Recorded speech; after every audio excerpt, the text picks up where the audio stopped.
कार्यक्रम को बढ़िया बनाने हमारी थोड़ी सी मदद कीजिए। कार्यक्रम को बढ़िया बनाने हमारी थोड़ी सी मदद कीजिए। ताली बजाने में पैसा नहीं लगता, ताली बजाने में पैसा नहीं लगता, तो ताली बजाने में कंजूसी तो मत कीजिए। हाँ यार, इतनी धमाकेदार परफॉर्मेंसेस के बाद तालियां तो बनती ही है। पर एक मिनट, वाह श्री, इतना प्यार, वो भी नेचर से। Obviously, I am a nature lover and I belong to Vidyadhish Vidya Sankul, where I've been learning that nature यानी कि प्रकृति, environment हमें एक healthy life जीना सिखाते हैं। And our Vidyadhish Vidya Sankul is blessed with nature's pure beauty. हाँ, ये तो हम सब जानते हैं, पर क्या तुम्हें पता है, यहाँ आज एक अदालत, एक मुकदमा चलने वाला है। हाँ, मैंने भी सुना तो यही था कि आज इस विद्याधीश के एनुअल डे पर इस मंच पर हमारे वीडीवीएंस एक अनोखा और दिलचस्प ड्रामा लाने वाले हैं। बट अक्षन, इसकी थीम क्या है? क्योंकि जहाँ तक मैंने सुना था, इधर कुछ पर्यावरण, प्रकृति, कुछ ऐसी थीम है। Yes, you guessed it right. वीडीवीएंस ने जो ड्रामा तैयार किया है ना श्री, उसकी मेन थीम इसी पर तो है। So you mean environment, huh? Yes. अक्षन, I'm really excited for this drama. तो क्यों ना वीडीवीएंस को बुला लें? तो चलो बुलाते हैं हमारे क्रिएटिव और अनोखे वीडीवीएंस को और देखते हैं कि ये मुकदमा आखिर कौन जीता।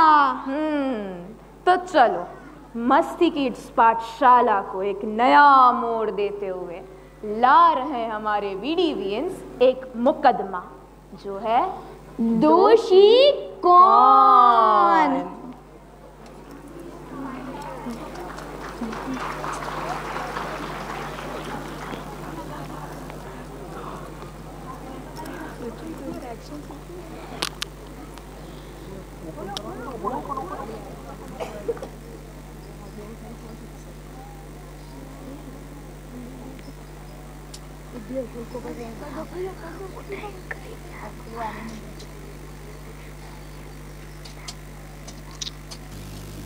साइड जा क्रॉप्स काटवाना।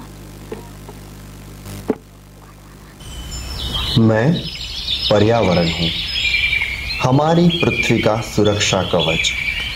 आधुनिक युग में विज्ञान, उद्योग और तकनीकी विकास के कारण मनुष्य प्रकृति से निरंतर दूर होता जा रहा है। चारों ओर का वातावरण हमारे स्वास्थ्य से जुड़ा हुआ एक जीवन कवच है, इसलिए प्रकृति की सुंदरता को बनाए रखना हमारा दायित्व है। इस धरती पर जो कुछ भी प्राकृतिक तौर पर दिखाई देता है, जैसे कि हवा, पानी, पेड़, पौधे, जीव जंतु इत्यादि, यह सब कुछ मैं ही तो हूँ। पता नहीं क्यों मुझ निर्दोष पर झूठे आरोप लगाए जाते हैं। ना मैंने किसी को सताया है, ना किसी के कार्य को बिगाड़ा है। कोई भी सच्चाई को जानने की कोशिश नहीं करता। जो आता है मुझे ही भला बुरा कहता है। तो आज हम ऐसी ही एक कार्यवाही आपके समक्ष पेश करते हैं।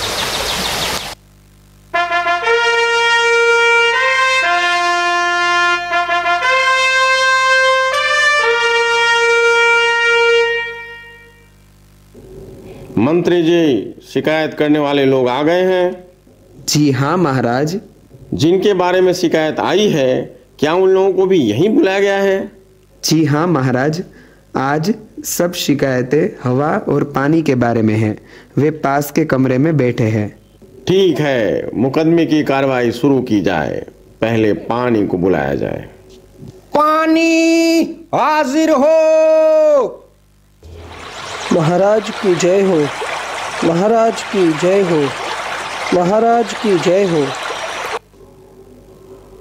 पानी, तुमसे इन लोगों को शिकायत है। यदि तुम्हारी शिकायतें सच साबित हुई तो तुम्हें दंडित किया जाएगा। महाराज, मुझे नहीं मालूम कि ये लोग मुझसे क्यों नाराज है। मैं एकदम निर्मल हूँ। महाराज, लोगों की पहली शिकायत यही है कि पानी अब निर्मल नहीं रहा। नदियों और लहरों में बहते समय गंदगी और बीमारियां अपने साथ बहाकर सब जगह पर पहुंचा देता है। महाराज, ये लोग पहले की तरह पानी की रखवाली नहीं करते हैं। पशुओं को पानी के भीतर तैरने देते हैं। पशु अपनी गंदगी पानी में ही छोड़ देते हैं। गांव की दूसरी गंदगी भी पानी में छोड़ देते हैं। नदियों में शहर के गंदे नाले का पानी छोड़ा जाता है। महाराज, मैं अपने आप गंदा नहीं होता। भाइयों, बताओ आपके पास इसका क्या जवाब है? महाराज, यह तो मान लेते हैं, पर कहीं बरसना और कहीं नहीं बरसना, यह तो इस पानी की मनमानी है। नहीं महाराज, मुझ पानी की मर्जी कहाँ चलती है। जिधर ढलान हो उधर मुझे जाना ही पड़ता है। आप लोगों ने पहाड़ों को काटकर वहाँ मैदान बना दिए हैं, वन नष्ट कर दिए हैं। ऐसी जगह वर्षा कैसे हो सकती है? वर्षा न होने के लिए भी आप लोग ही जिम्मेदार हैं। आदेश महाराज। शांत सैनिक, शांत। तो अधिक वर्षा के लिए कौन जिम्मेदार है? जो बादल बना है वह तो बरसेगा ही। फिर जहाँ वर्षा का पानी बहना चाहिए, जहाँ नदी बहनी चाहिए, जहाँ मेरे सुस्ताने की पुरानी जगह होगी, वहाँ तो मैं जाऊँगा ही। लोगों ने ऐसी जगहों पर घर बना लिए हैं। ऐसे घर तो डूबेंगे ही। मैं आपकी बनाई गलियों नालियों में घूमता रहूं, यह तो संभव नहीं है। पानी ऐसा क्यों बढ़ता है? पानी ऐसा क्यों बढ़ता है? पानी ऐसा क्यों बढ़ता है? महाराज, हमारा गांव सदियों से ऊंची जगह पर बसा है। हमने नीची जगहों पर कोई घर नहीं बनवाया। फिर भी इस बार हमारा गांव बाढ़ का शिकार हुआ। महाराज, पानी आंख मूंद कर चलता है। जी नहीं महाराज, मैं देखकर चलता हूँ, तभी तो ढलान की तरफ जाता हूँ। कभी ऊंची जगह पर चढ़ने की कोशिश नहीं करता हूँ। ये लोग जानते हैं कि इनके गांव के पास एक पहाड़ है।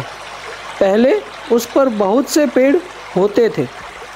पहाड़ से उतरते समय मैं पेड़ों के बीच से होकर आता था और सीधे पानी के रास्ते यानी नदी नालों में बहता था। अब लोगों ने पहाड़ से पेड़ साफ कर दिए हैं। मैं वहाँ से उतरता नहीं, बल्कि लुढ़कता हुआ नीचे आता हूँ। मुझे खुद पता नहीं चलता कि नीचे मैं कहाँ गिरूंगा। और कोई शिकायत है? तुम्हारी चुप्पी इस बात की गवाह है कि तुम लोगों ने भी इन कारणों को मान लिया है। तुम्हारी भलाई इसी में है कि अपनी गलतियां सुधारो। पानी को स्वच्छ तथा उपयोगी रहने दो। पानी, अब तुम जा सकते हो। मंत्री जी, अब हवा को बुलाया जाए। हवा हाजिर हो। महाराज की जय हो, महाराज की जय हो, महाराज की जय हो। मंत्री जी, हवा के प्रति लोगों की क्या शिकायतें हैं? महाराज की जय हो। महाराज, आजकल हवा में सुगंध नहीं होती है, हर समय यहाँ बदबू फैलाती है। महाराज, यह आरोप झूठा है। बदबू के कारण मेरा जीना भी दूभर हो गया है। मेरे पास ना तो सुगंध है ना तो बदबू। पहले ऐसा नहीं होता था, पर आजकल मरे हुए पशु पक्षियों को यहाँ वहाँ डाल देते हैं। उनके कारण मैं बदबू वाली हो जाती हूँ। लोगों के कारखानों से निकली गंदगी मुझ में घुल मिल जाती है और यह बदबू दूर तक फैलती है। यह गंदी बदबू मुझ पर सवार होकर हर जगह फैलकर लोगों के मौत का कारण भी बनती है। लेकिन तुम अचानक चलकर हमारी आंखों में मिट्टी डाल देती हो, सब कुछ तहस नहस कर देती हो। क्या उसका हम तुम्हें बुलावा देते हैं? चलना मेरा काम है, अगर आप कहते हो तो लो, मैं चलना बंद कर देती हूँ।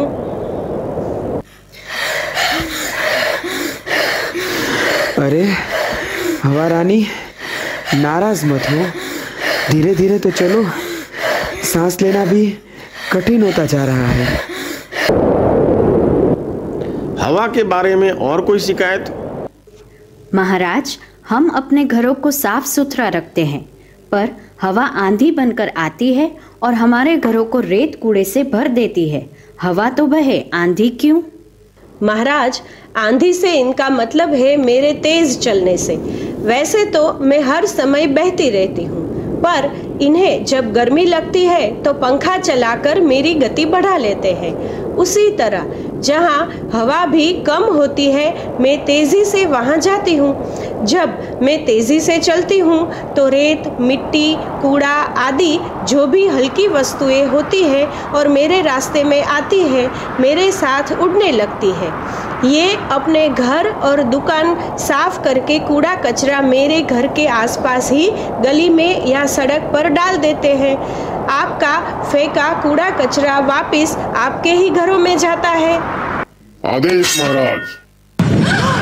शांत सैनिक, शांत। महाराज, आप लोग अपने गांव या शहर में प्लास्टिक की थैलियां सड़कों पर फेंक देते हैं। वे मेरे साथ उड़कर खेतों में फैल जाती है और फसलों को हानि पहुंचाती है।